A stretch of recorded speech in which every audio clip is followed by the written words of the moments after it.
Fatherhood is one of the many important influences in the nurturing, respecting, caring, and mentoring of children. A little bit about myself and my journey as a father. Mimi and I had dated through high school. After 2 years at separate colleges, she transferred to mine. We wanted to live together.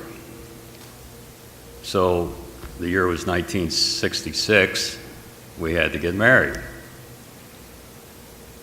So we did that when we were both 21 with our parents couldn't object. We were adults then. We paid for our senior year together, graduated, and later started a family. We seemed to naturally settle into parenthood and adulthood. Our kids and us continue to grow up together. Our first daughter was conceived in the summer of love, 1967, and born in 1968. Our second daughter was born 22 months later.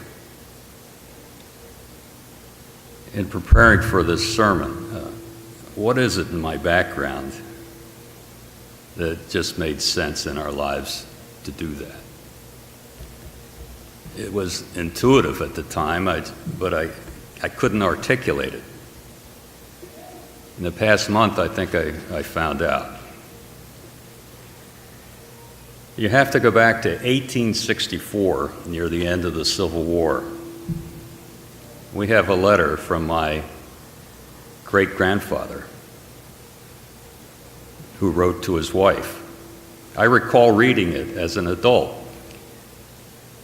It would amaze me because I thought that, gee, I could have written that.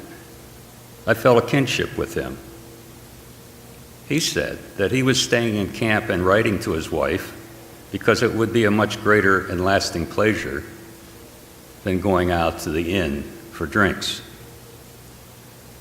He also mentioned that when he got home, perhaps little Jimmy will be walking. I knew little Jimmy. He was my maternal grandfather. He died at 98 when I was in high school. He and my grandmother raised 10 children to adulthood, including my mother. In 1924, when he turned 60, he sold his business and he moved their family from Path Valley across the mountain to be near Shippensburg Normal School so that their kids could go to college. I grew up with school teacher aunts and uncles. My father's father, who died before I was born, and his wife raised 4 boys. They were farmers. My grandfather made sure that each of his children would have a separate farm. My father sold his farm later and said to me later that he did not want his wife to be a farmer's wife after watching his mother work so hard raising 4 boys. My father was 34 when I was born, almost 72 years ago. He was a quiet man that did not lecture me and let me have choices in my life.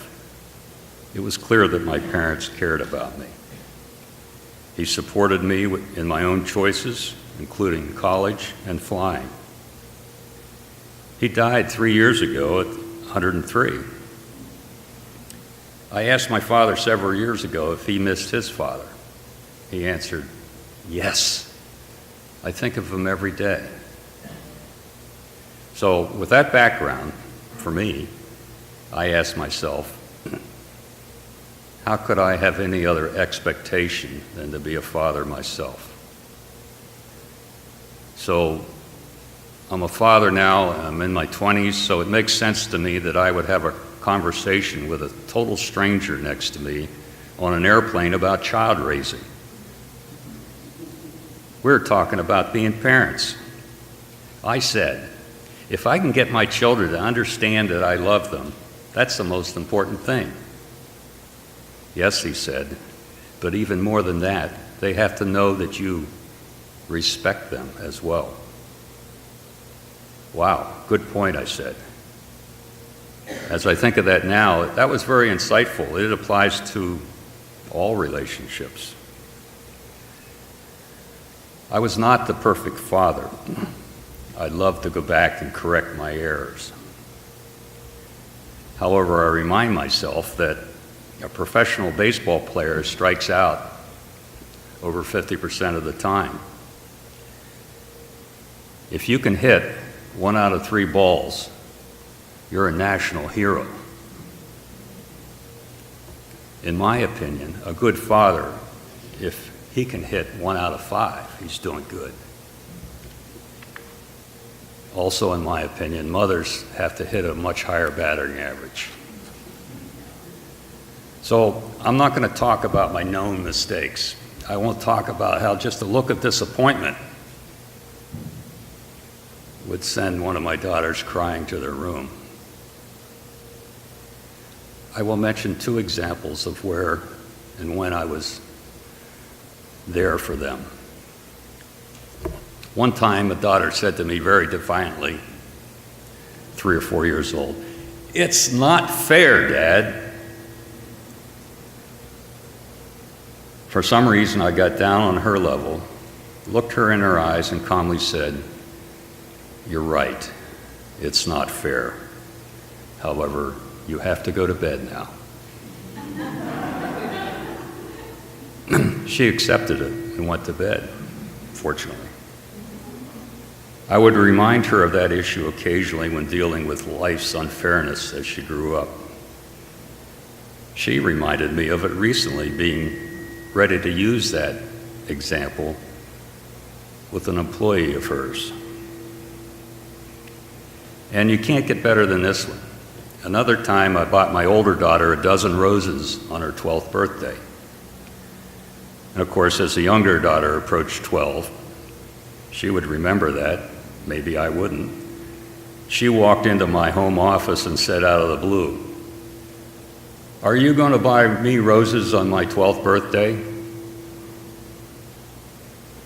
I didn't say anything. My monthly calendar was in front of me. I looked at her while I put my finger on the date where there was a note that said, "Buy Melanie flowers." She hugged me and left smiling. Now that's a rare home run, but one that I'm proud of.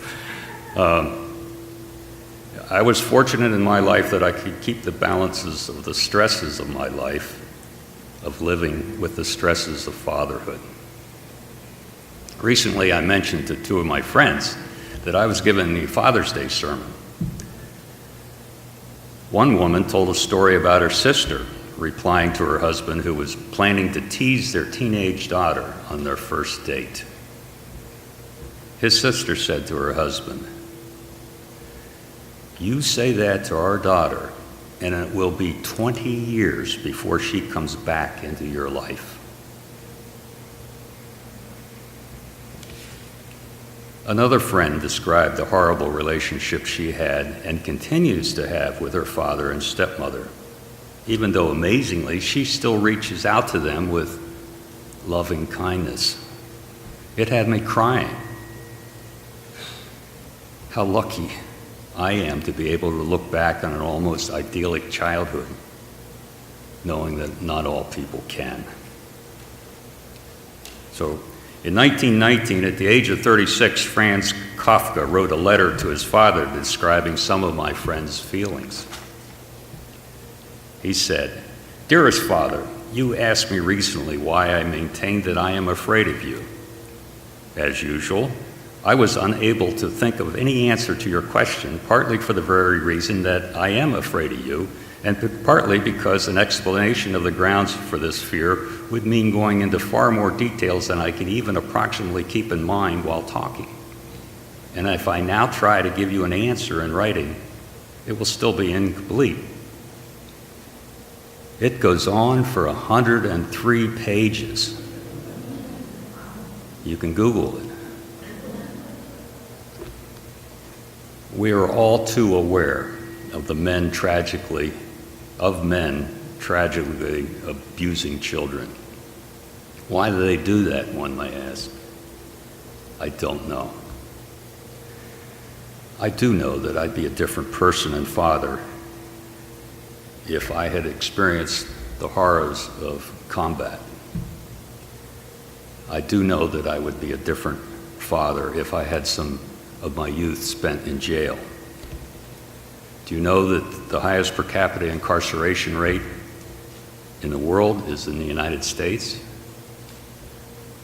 Why are they mostly young men and potential fathers? As adults, we have had the experience of childhood, of coming of age. I'd like to think the coming of age experience never has to stop. Being there at the right time and place with others is very important. Respecting one's presence with love. Oh, wait a minute, that's one of our principles. Unitarian Universalists affirm the inherent worth and dignity of each person as a given of faith. I interpret that to include children and adults, saints and sinners alike.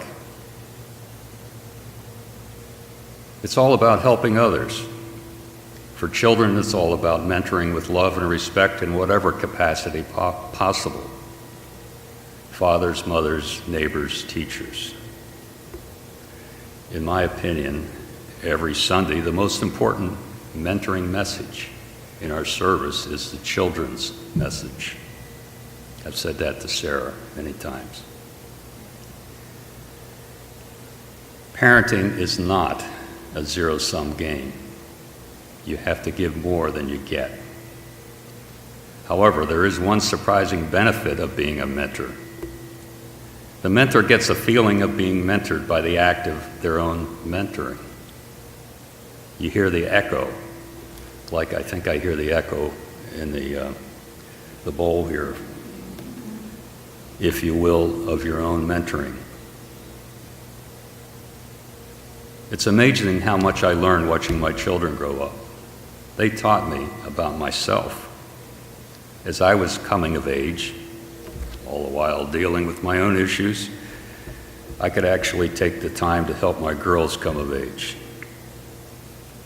They helped me look at life through their own eyes. Now, I get to look through the eyes of 3 grandsons.